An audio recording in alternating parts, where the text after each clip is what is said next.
Fire away. Okay, well, he was a really well-known session player on heaps of albums and things, and I looked in the Electric Muse, but I couldn't find any evidence of your doings before the Fotheringay, although I read somewhere that you were playing in Heads, Hands and Feet. Well, I was in the original version of that band that was called The Poet and the One Man Band. Oh, right. Which made one album, God knows when, you probably know the date, I don't. It's a long while ago anyway. That was Jerry Donahue, wasn't it? That was it was started by two guys in London, Tony Colton and Ray Smith, who were songwriters. That I'd been doing odd sessions with and things, and gigs and stuff. We did gigs and things.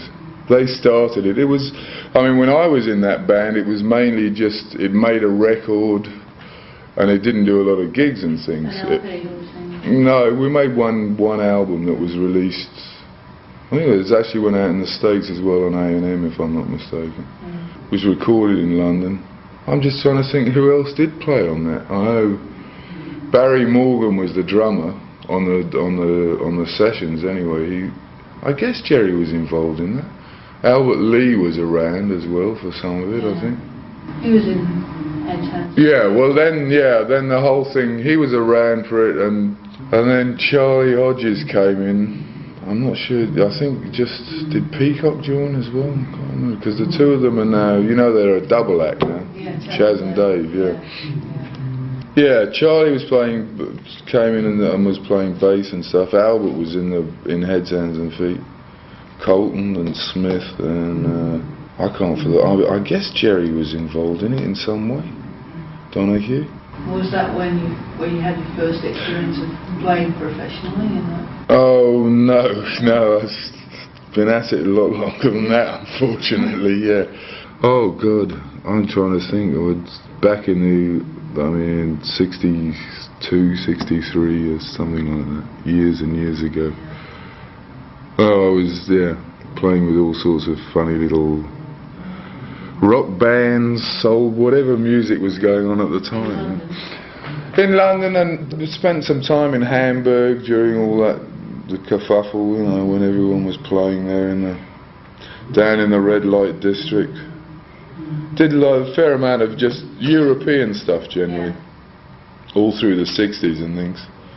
Who else was there? A group called Dan Tallion's Chariot, that might be of interest, which had Zoot Money, and Andy Summers was the guitar player in that band. It's going back a long way. Yeah, oh, it goes on. I mean, there's a lot more that I don't even. There was another band called the Wild Ones that I was in for a while. Two hustlers are attempting to make it in the music business.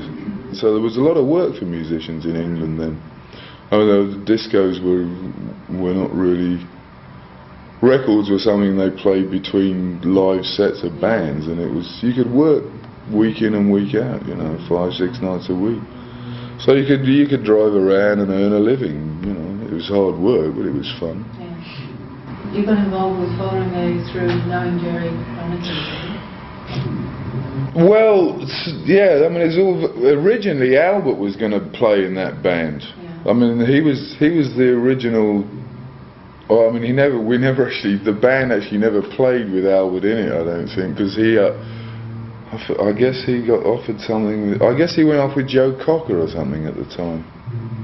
The band grew fairly organically by the time. Yeah, I mean, I'd never met. I knew Jerry, but I didn't know this Jerry. That's where I first met Jerry Conway and Sandy and I mean, I'd never really had any dealings in the folk world, basically. I mean, I knew I'd been down to coffee houses and things occasionally, but I didn't really know anybody in that world. So I mean, my introduction to the folk world was a lot later in my musical life than all the others that, you know, the Fairports of the world.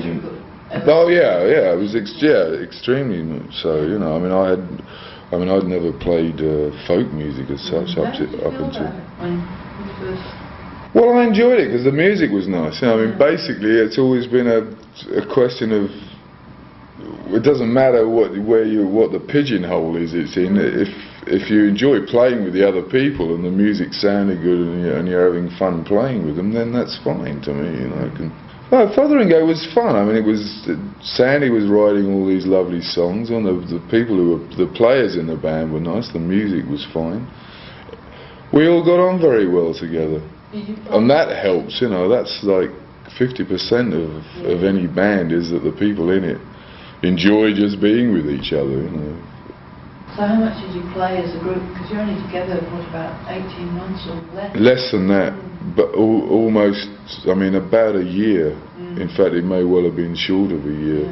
We did a fair amount of work. We didn't rush around for a whole year doing stuff, because I mean, we made an album fairly quickly after we got together. We rehearsed the band, did a couple of gigs, and then made an album, and you started work on another one. Yeah, we did. Yeah, then we all went off and got a house in the country, which was the thing to do at the time. Everybody seemed to be doing that. Well, we goofed off more than we played. But was that the Manor? No, the Manor's a studio, in fact. But this was a house down in Chichester, which is on the south coast. And that was the summer. We rented a house down there for the summer, and with the intention of playing and rehearsing a lot of songs and things. Because I think a fair amount of that got done. But there was a lot of swimming and riding motorbikes. Was there a studio in the house? No. It was rented from some major somebody. I can't. It was his wife that did all the. She kept coming around in her car with her dogs, complaining bitterly about her antique furniture with dart holes in it. I don't know, yeah, all that sort of. We had good fun, and we spent the summer months sitting down there. We did festivals. We started on the next album anyway, and that's when the whole thing fell through after that. Why did a band that was enjoying itself so much split up all of a sudden? Well, the outside influences, basically. I mean, I don't think anybody in the band wanted it to do that. Was it something to do with Joe Boyd saying that Sally should go somewhere? I think that was a lot to do with it. Although I've never actually, I mean, those are the rumours I heard. I never sat down with him. I never sat down and asked him, but I think so. Yeah, I mean, I think that he decided that. She'd be better off as a solo act and not to. So I guess he thought she was sort of, the band was like a dead weight round her neck or something. I don't know, It seems to me in retrospect that he was wrong, frankly, because Fabulous record.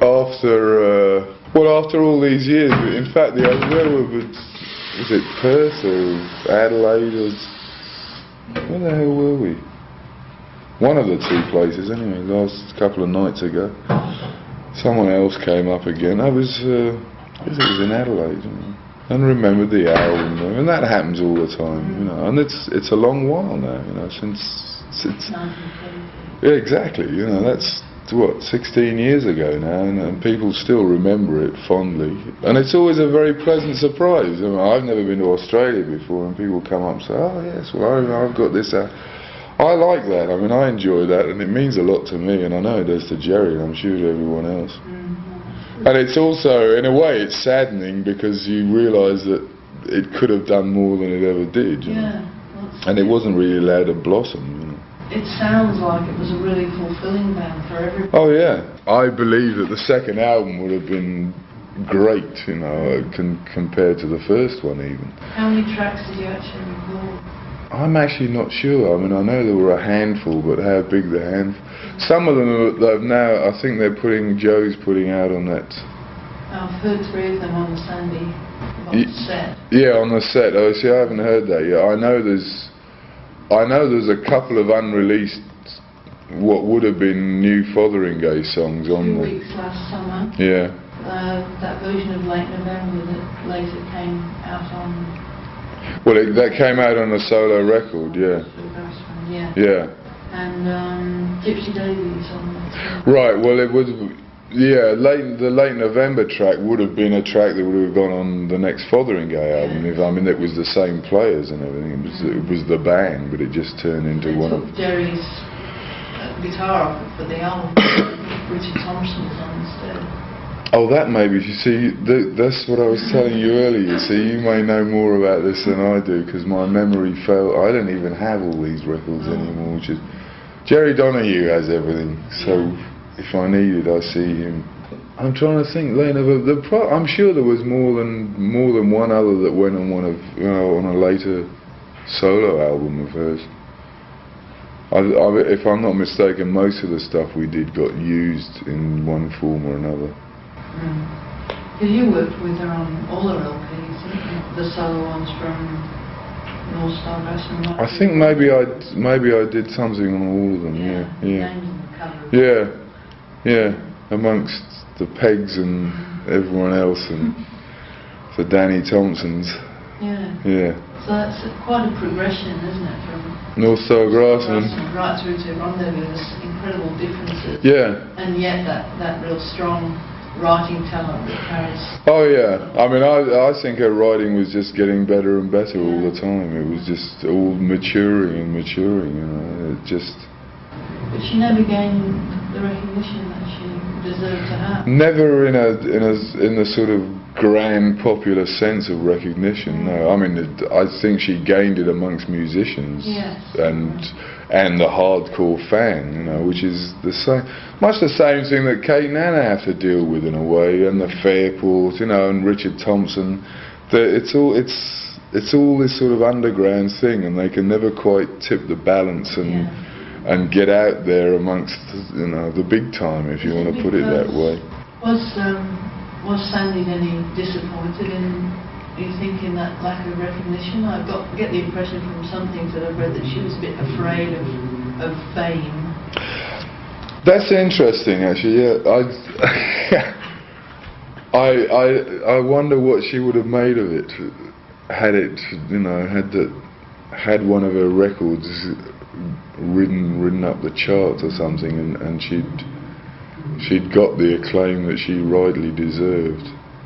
I like to think she could have handled it, but I don't know.